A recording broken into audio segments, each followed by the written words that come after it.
I'm in the wrong screen. I do that more often. There we go. So because it is the season, happy birthday to you. Happy birthday to you. Happy birthday, dear Cameron. Happy birthday to you. Well, thank you, sir. And many more. I know. I'm actually starting to finally look my age. Be 25 tomorrow. It's fucking crazy. I thought you were 18. What the fuck? Well, I mean, I got to do something to keep you interested in me. I got to lie. Okay. Figure at this point, I should be honest. All right. Well, I appreciate the honesty. And for everyone else out there, say happy birthday to this motherfucker. All right. Welcome to Evilive, the live media commentary show that answers a question. Is there ever really a poorly timed masturbation sesh? The answer is no. Absolutely not. Subscribe if you're new to the channel, because today we are reviewing What We Do in the Shadows. I was just going to do like FX networks, but then fuck it. What We Do in the Shadows, Season 5, Episode 4, The Campaign. What were your initial thoughts of the campaign? Not the funniest episode, but pretty goddamn good still. Like we got some stuff we've never seen before, so that was fantastic. Yeah, my impression was that I think it's unfair to hold any of these episodes up against the other episodes. Mm-hmm. Like we can only compare it to the outside. We can't compare it inside the What We Do in the Shadows bubble, because it's just not fair. No, not at all. So, I mean, like, I thought last week's episode was just genius. This was fun, and I had a great time. This is like every normal episode of this show. It's not spectacular, but it's funny and enjoyable. So, all right, well, this is directed by Yana Gorskaya, written by Max Brockman and Shanna Goad. Premiered, of course, the 27th of July. We're at the end of July now. I know, right? August. It's fucking crazy. So let's talk about this. I mean, there's 3 basic stories happening all at once, as per usual. You know, which one do you want to start with? I mean, just starting with the beginning, that shit was funny as hell. You know, Colin Robinson's running for comptroller now because fucking apparently you can't have 9 DUIs and run for a public office. Which, I mean, it's fucking Staten Island. That kind of seems like not that big of a deal, but apparently if you have more than 2 or 3, you're not allowed to run for public office. So just frowned upon. Yeah. So Colin Robinson, of course, decides to take over. Yeah. Compare and contrast to the presidency, where you could literally break the law multiple times, try to hide federal crimes, and you can still be elected to the presidency. Yeah, 100%. As we're about to see later this year. God damn it, man. I really fucking hope not.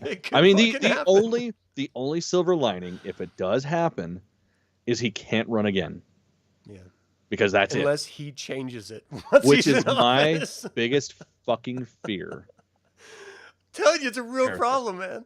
Hey, Jana, how you doing? Apparently, she's sick from all the foreskin talk before the show.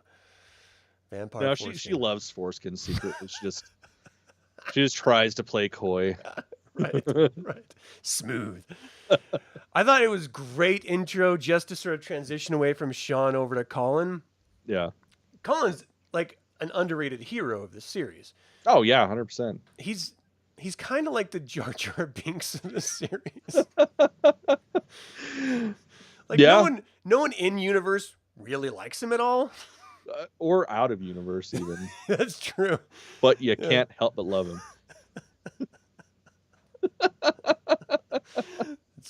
That's right, JJ. That's how I'm going to call you from now on. Oh God, that's great.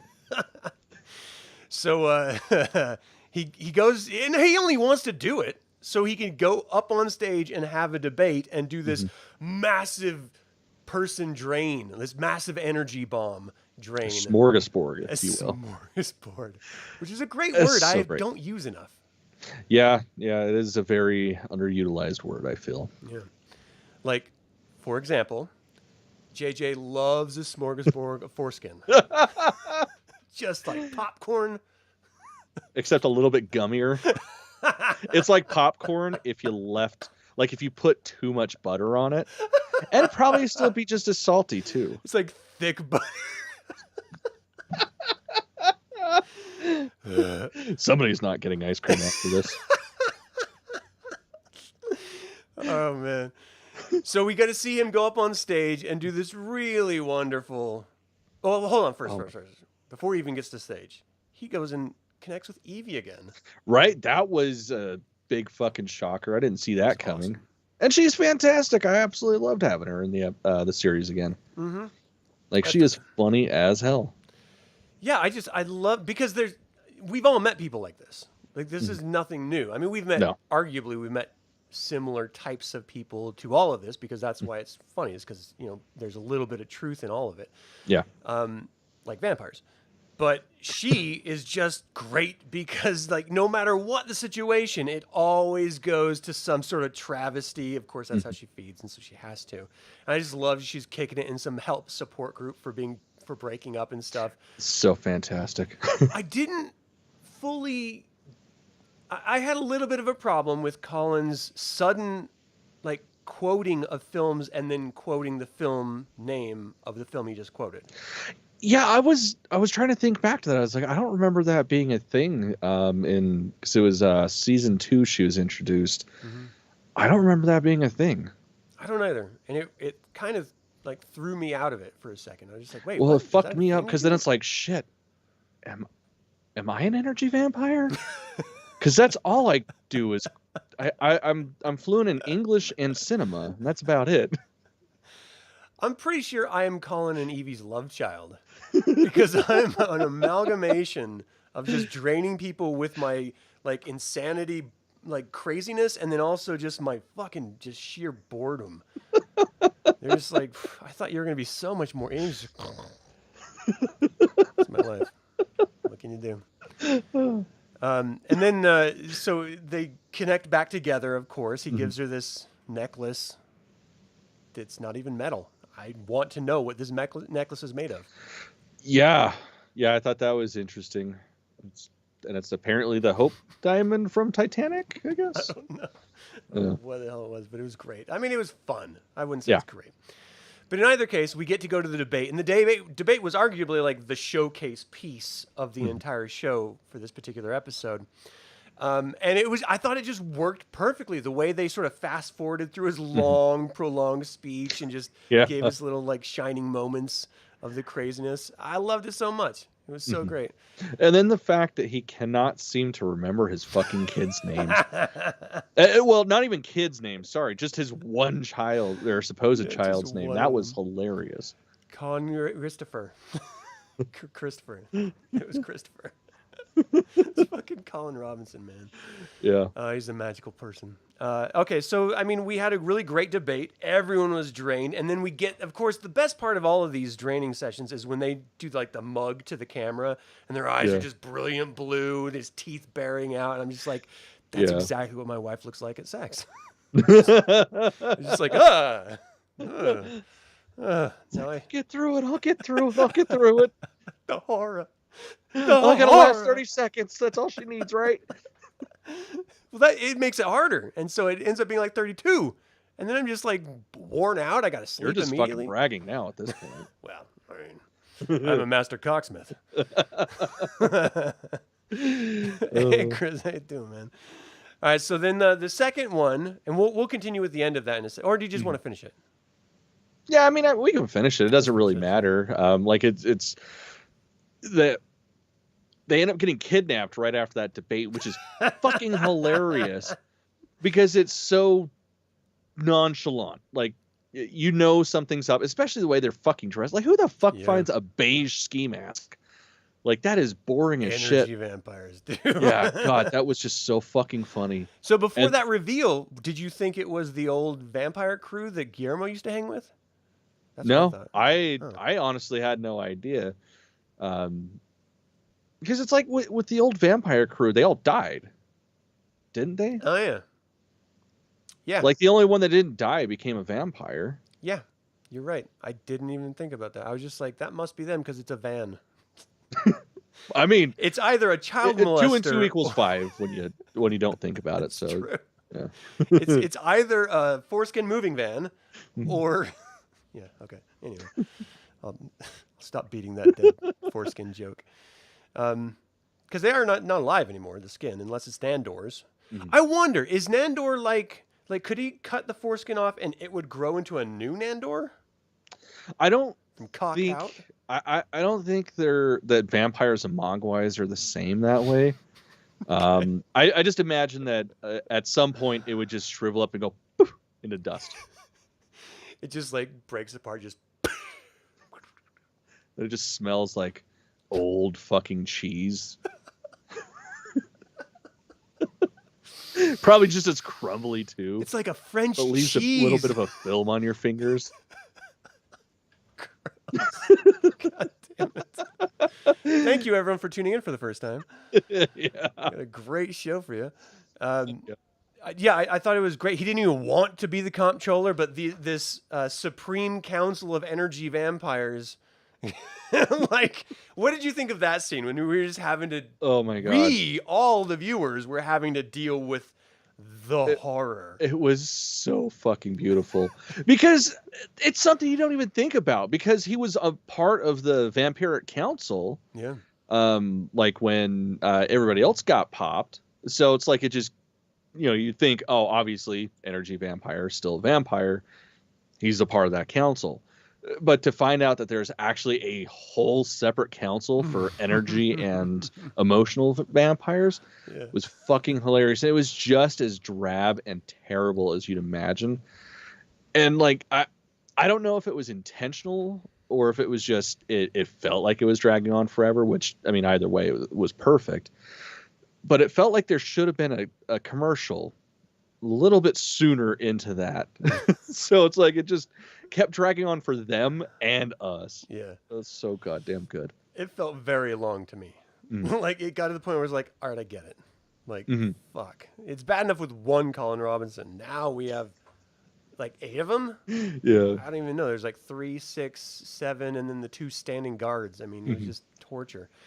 And then it was like, well, let's go through the slides. This is one of 546. Yeah. And they're like, we'll do it. We'll do it. Just stop. Like, thank you very much. But we're still going to go through the slides. Yeah. We already got the PowerPoint up.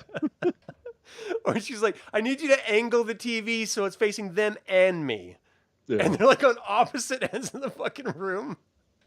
It's like, yeah, this is perfect. This is the most insane. Or just every conversation that anyone that's not a boomer has had with anyone that's a boomer or older generation about their phone. Like, how do I do that? Well, on your screen, it's the settings. I'm not sure of the operating system you're using. And I don't see it. I don't know what. You're just like, Right. fuck, I've personally had this conversation so many times with motherfuckers. Yeah. No, I agree.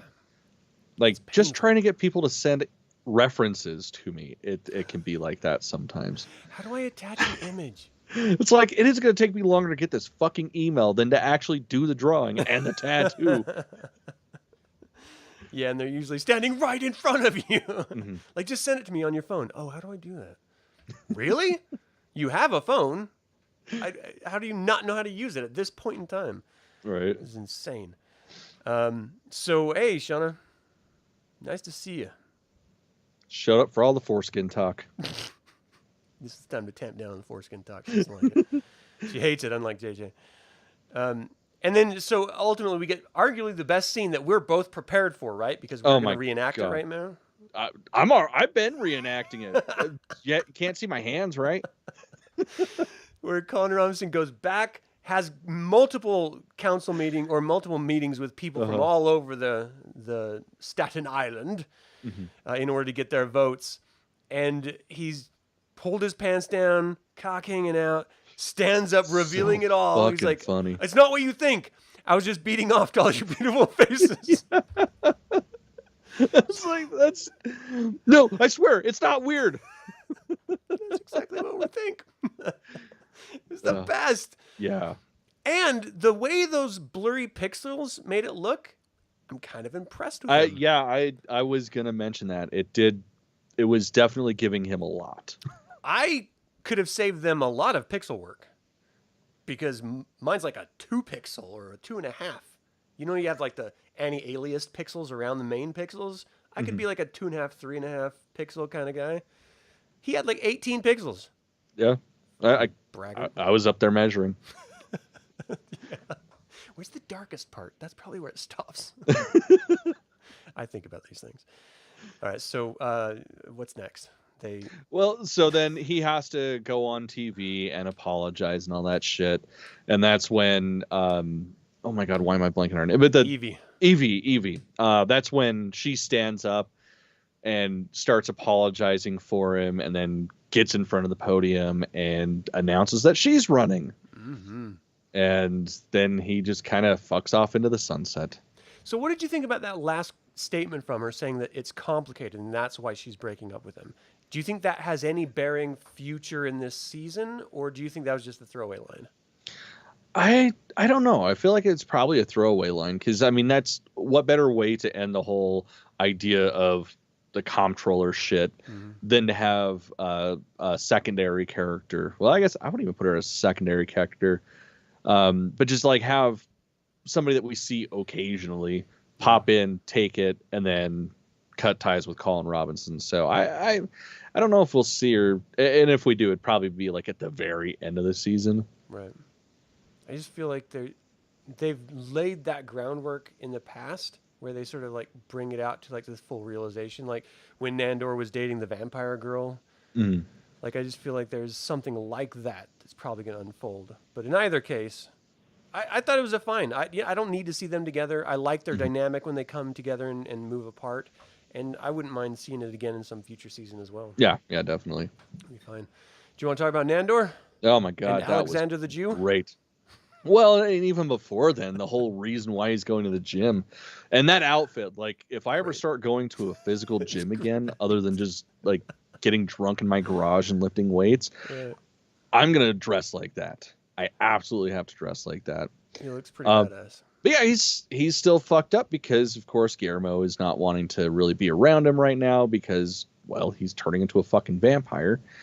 So he thinks, oh, he just hates me and he just wants to be Laszlo's friend. So I'm going to find a new friend. And then, yes, that's when he finds Alexander the Jew. I thought it was so funny. The fact he's like, you're a Jew? He's like, yeah. He's like, ooh. Like, so, ooh. I've never met a Jew before. I've been in New York City. I didn't know there was Jews here. Right. That was probably one of my favorite lines of this episode was, who would have known there were Jews in New York? It's like, really? There's a novel fucking idea. There's only 3 places in the world that Jews live. Israel, New York, and Miami. That's it. Right. Oh, I forgot Hollywood. Damn it. They run Hollywood too. No, I'm just kidding. I'm just playing people. No, but seriously, I thought it was really funny that he just meets someone outside of his circle and it ends up being this amazing thing. He heard about the strength of the Jews when he was back at Al-Qanadar, or however you say his country. And just the fact that he meets one and now he's speaking Yiddish, like on the regular. That was so good. Mashugana, because that means something. Like he has no idea what he's saying. He's just saying words. Right. Like, she thought I was a Mashugana, and it turns out I'm a putz. It's like kind of the same thing, Holmes. But good for you. So he asked him to movie, which I thought was great. Because the dude is just like, I don't know. He just showed up and I guess I'm here now. I don't. It's like he seemed really lonely. Yeah. And it's like you can tell that's his mitzvah. And he's like, I should have just not been a good person. Now you're throwing the Yiddish out, damn it. I'm the only one that doesn't speak it. Yeah, I really love their dynamic the whole time, especially when he dropped the line about the first motion picture of the train coming out the screen. That was a real thing. Like that was like the first public screening of a film, and people were genuinely terrified, thinking the locomotive was going to run them over in the audience because no one had ever seen anything like that before. How fucking cool would that be? I would have loved to be a fly on the wall. I want to be that person that does like sees this from the beginning, like doesn't understand what I'm getting ready to witness, and I'm so fucking terrified. Like that seems magical. Yeah. I mean, it's like any of those like sort of firsts in cinematic history where like Psycho, for example, they had to, convince people not to tell anyone and not even let them out of the theater once it started so they wouldn't ruin it for anyone else. There was like, I think there was there's like police or something outside. Oh man, I can't remember now. Well, in any case, it was cool. I have no good bridge from that moment to this next moment. Yes. So here we go. All right. Then Nandor, of course, goes back, brags about his Jew friend, and everyone's like, I don't give a fuck. Who cares? What does it matter if he's Jewish? Right. And then he decides to get circumcised in order to be much more like Alexander the Jew and become better friends. Which was a weird scene because it ended up fucking hilarious. But it ended up like Guillermo did do it. Uh-huh. That's insane. Yeah. How could you as a grown man? Okay, here's my moral question of the week. We have one every week if you watch this show all the time. My moral question of the week this week is your method, you personally, Cameron, do you like to yank it up and saw at it like a paper bag and just sort of go around? Or do you just like to really yank it up and just yak it off? Well, I mean, he did have scissors, and that's probably the method I would go, because scissors, you get a good enough grip, and you got that nice and tight. And if they're nice, sharp scissors, man, it's just a clean whoop, and you're done. And then, mouth goes on it, stops bleeding, and then l'chaim. L'chaim! No, JJ, no. No. 9. That will not happen. Not in this lifetime. Not ever. It was funny because my stepdad actually wanted my mom to have me get circumcised when he found out that I wasn't. And he was like, he's going to look weird. He's going to look different than everyone else. She's like, you can't even tell. He's like, we should cut it off anyway. She's like, he's 7. Yeah, that's fucking weird. And so not my story to tell, but I'm going to fucking tell it anyways because it's not funny in a severely funny way. I have a friend, you've met him before, won't say names, but it's Colin. It was Colin. Okay. He had to do it when he was 10. Oh my gosh. And if, for those of you that don't know, you basically have a cock cast to, hold everything in place while it heals up and stuff. So basically for, I think it was like 2 or 3 weeks, he was walking around in school looking like he's full mast, all because he got circumcised, not as a baby. That's real? You have to do a cock cast? Yeah. I didn't know that. Yeah. Wow. Yeah. Now I kind of want to do it just so I can have a cock cast. Yeah, you'll look fucking really impressive, dude. Make it worth it. I'll have like 80 pixels then. Fuck yeah. Fuck you, Colin Robinson. You got nothing on me. Wow, that's cool. I mean, that's creepy as fuck, but that's cool. Yeah. I didn't know that was a thing at all. I kind of feel bad for I didn't him. know either, because, I mean, shit, when I got my dick cut, I was a baby. I don't remember it. Yeah.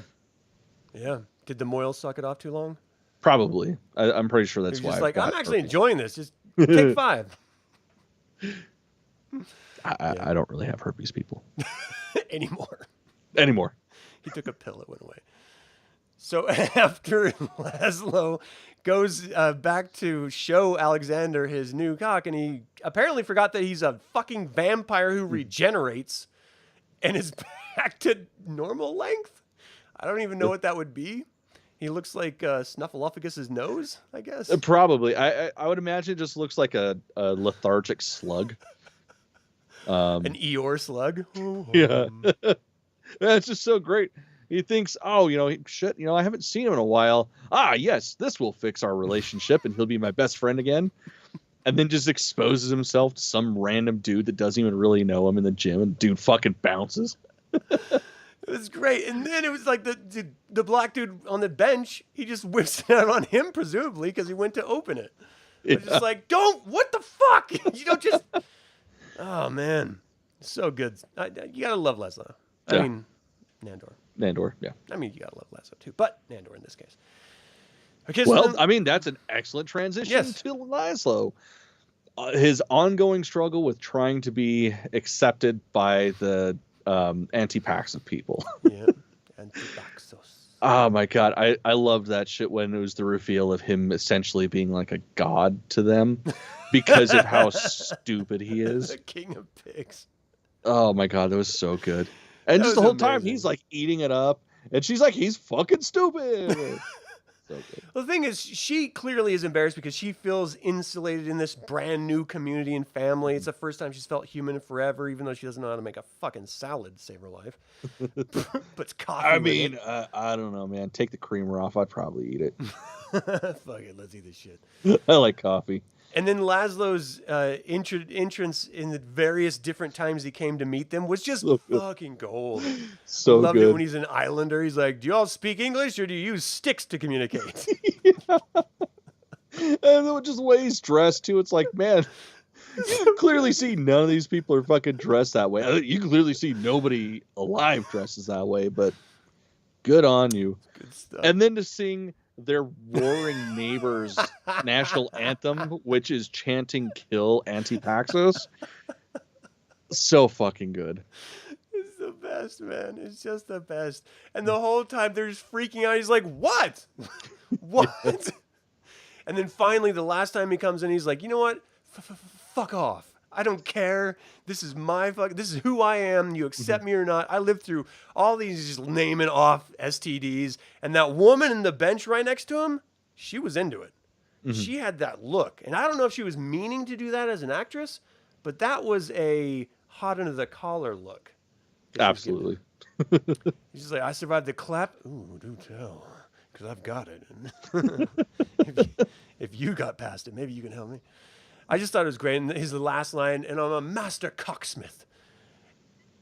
And I have to be honest, as a grown man who is approaching 50s, I don't feel like there's anything to aspire to in life at this point, except for being a master cocksmith. I mean, I understand that. And while I don't think I'll ever achieve the status of the master cocksmith, I will forever aspire to it. I mean, it's all about having goals in life, man. You gotta have that rabbit holy fuck. You gotta have that carrot in front of you. Or whatever. Maybe you want to chase a rabbit. I don't know what master cocksmith do. Maybe they, I don't know. Maybe that's true. A stamina thing. I mean, yeah, you're fucking chasing pelt, right? I mean, Rocky chased a chicken. I don't know what he did with it when he caught it. That's all I'm saying. That's all I'm saying. It's better not to think about it. I'm not going to say anything else. And I just thought that was a great end to Laszlo's story. He's just the king of pigs. Yeah, that's fantastic. And he just ate it up. He's like, okay, cool. Yeah, I was a little bit sad we didn't get more Guillermo in this. Yeah, and we had the guest just sort of creeping around. Yeah. But nothing. Or the guide. I'm sorry, not the guys. The guide. I thought that was, I don't know. So yeah, it was a funny, sporadically humorous, enjoyable episode. It wasn't the best we've seen, but it's still good. Yeah. So how do you approach that with this show? You just sort of take it on the chin and be like, hey, good times. Or pretty much you want it to aspire to those greatness levels every time? I mean, it should, but it doesn't have to. Because, I mean, it's one of those things where it's like ice cream. Mm-hmm. Even not good ice cream is still ice cream. Yeah.